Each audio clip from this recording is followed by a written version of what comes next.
Alrighty, Kevin.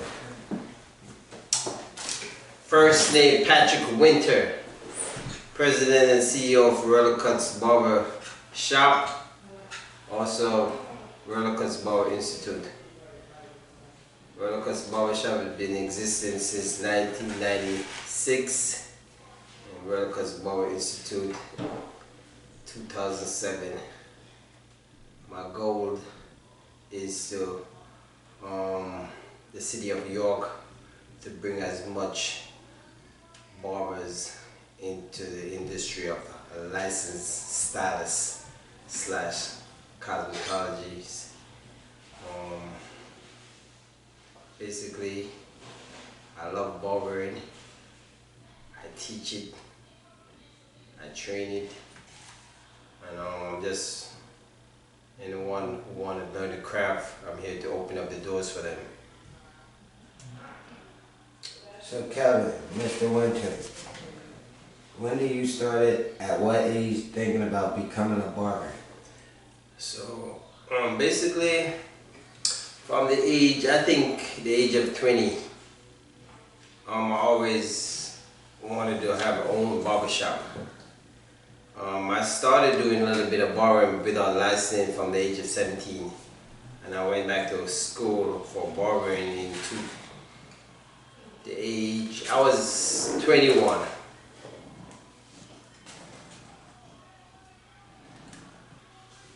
As growing up, who inspired you to become a barber? Basically, there was a local guy in New York, and he inspired me to actually not just become a barber, to own my own barbershop. His name was Manny.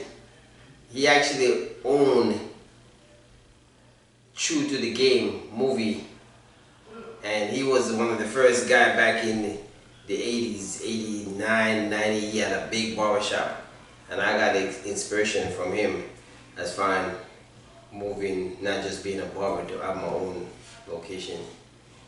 And his name is Manny, and he's out of Atlanta.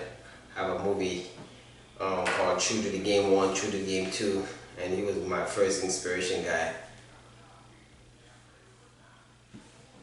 When you first opened up Roller Cuts Barbershop, what made you choose York, PA to establish it? Basically, I live in York, but before that, I was from Lancaster, moved to York, so I decided to start it in New York. I had Roller Cuts, Royal A Cuts, not Royal F Cuts, Royal A Cuts started here in York, and I have another location that I started. I started one in New York. I think it went for like 4 years, and I started two in New York. I have another location in New York. I had that running for 7 years, then I closed it down. So I just focus on the one out east and then this school at this time. I'm planning to do other location. I'm not here in York. I'm back and forth to Georgia, so I'm planning on starting another location down there in the near future. How does it feel to be in business for 25 years? Oh man, it feels like it just started yesterday. Being in business 25 years is a lot of work. First, it was just the ambition, the dedication, as far as what I wanted. I'm actually ready to duplicate that right now, another 25 years.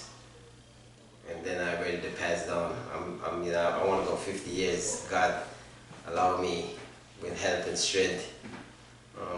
Another 50 more years. My grandkids coming up. I would like to see them running it. My kids them running it. So I just want to pass it on.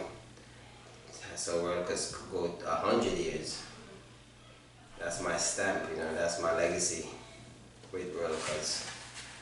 And I do I fight a strong battle to keep everything organized, to make sure that's the foundation. Roller Cuts, the barbershop first, barber school second, and to keep moving. Mr. Winter, what would you tell the upcoming barbers? Upcoming barbers, basically as far as being a barber, I started from the barber school, moving up forward. Life first is short, so two, set the goal. Set the 1 year goal, 2 years goal, 3 years goal, and then a 5 year goal, 10 year goal.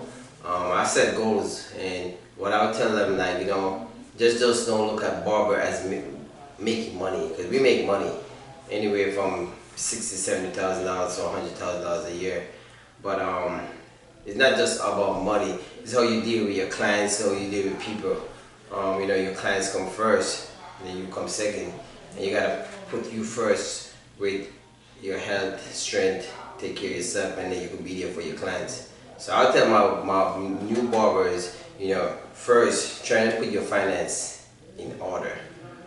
Because if you don't have your finance in order, then you just be cutting and you just be wasting money all over the place. Because we do make a lot of money, cash flow money, and so therefore, if you don't have your finance in order, when you become ready to expand into your own barbershop or whatever, you will fail. What is the most stressful thing about being a barber and running a business? Repeat that again? What is the most stressful thing that you went through as being an owner and running a business? Stressful? The most stressful was started from teaching someone to become a barber. They came into my establishment, and we don't teach it all, but we teach the fundamentals. We teach you above and beyond. And when they get to that line, they will say, "Oh, I haven't taught them nothing." And I'm like, "Well, you never know how to hold the clippers. You never know how to hold the scissors when you first came around me." But yet still, part of learning is watching. Part of learning is doing it and watching other people. And so by you coming around us and me and my staff and seeing these stuff being done within the 9 months, we get you to that line, and then you be like, "Oh, I didn't really learn nothing," but you did learn something. It's just that you didn't apply it. So sometimes that's stressful, but again, out of 10, you're gonna have 2 people like that. How will you overcome the stressful? Basically how I overcome it is I just move forward to the ones that really want it. I don't waste no time. You don't waste my time, I'm not gonna waste your time. So I just keep moving, trying to put out the work that I know I give, and hopefully somebody get blessed. You can't bless everybody. Last question, Kat. Is there anything you would like to say to the new upcoming business owner? Yeah, basically, upcoming new business owner, I feel though that you guys have to set an establishment as far as your culture. My culture is just how it is, I change up every 5 years or as the industry goes on. So for the new upcoming barbers / owners, you have to set your establishment to your culture and to make it nice, clean as possible, sanitize. There's a lot of stuff going on now through the COVID, but you have to set your establishment to your preference. And then at the same time, you have other staff, so you got to make it comfortable, not just for yourself, for them. So like myself, if you notice over the years, my colors change. I would love to just keep it green, but colors give you a sense of like feeling or motivation. So what I do is I set a tone and I will change it as we go forward, because I see what other guys like, other barbers like, and I just try to set the tone to help accommodate them.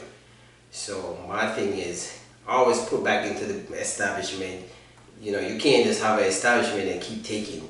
What I mean by taking is the establishment making money and you making $4,000 a month, but yet still you're only paying electric, water bill, phone bill, and you're not putting back in the establishment, meaning that you're not trying to paint the walls within every 5 years or whatever. You're not trying to do the floors, or you just let things run down. So my thing is, if you love your establishment, that's you have to put back into it and keep building.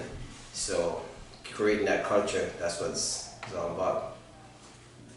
Alright. Um, I just have one more thing to say. I felt like, me putting in the work within the last 25 years, I don't expect no, no fame or gratification, but my thing is just, I just here to open up doors for other people, and then not just in the barber field, as far as running different businesses, open up doors, how to overcome certain things. Within the last 5 years when my son passed away, I was going through a lot of stressful situation where I wanted to end this barber field in York City, but I have overcome that. I focus. It took me 5 years to get back really where I wanted to be, and due to the help of my family and stuff like that, I'm focused. I'm ready to take this to another level right now. And in life, one thing in life, we always going to go through struggle. We're going to always have setbacks, but we have to know how to pick yourself up. And basically, when you pick yourself up, try to run with it, because we all fall short sometimes. Nothing is easy. You're never going to get nothing easy. If you get it easy, you're going to wind up losing it fast. And if you do get it easy, you're going to try and find a way how to keep it. And then while you're keeping it, you're opening up doors for other people, helping people on the way and stuff like that. Sometimes people be like, oh, I don't really brag or talk about a lot of stuff that they do, but sometimes I talk about it. But When you mention your staff, how would you rate your staff that's underneath you? I train them, so basically, I rate them to 110, where sometimes I might expect more, but I really, as it goes along, even with me, I have to pull myself up sometimes, see what I need to do. Sometimes I ask my staff, hey, am I doing the right thing or whatever, because sometimes people could think that you're not, or sometimes you might not. So we're on the board. But as far as moving forward with my staff, I show them what's wrong from what's right, and then as we go along, as we make mistakes, we're trying to change it. And just like how we sometimes talk to the students, see what we could do to make the school more better and move forward. Yep. Alright. But it's nice having this meeting. 2021 meeting, 2022, I'm looking for a phenomenal year, to take it to 2026, 27, 28 anniversary. But I just thank God first and foremost for bringing us this far, keeping all my establishment up and running. We had like a good 80% capacity as far as running it, but we maintaining, and I thank God for that.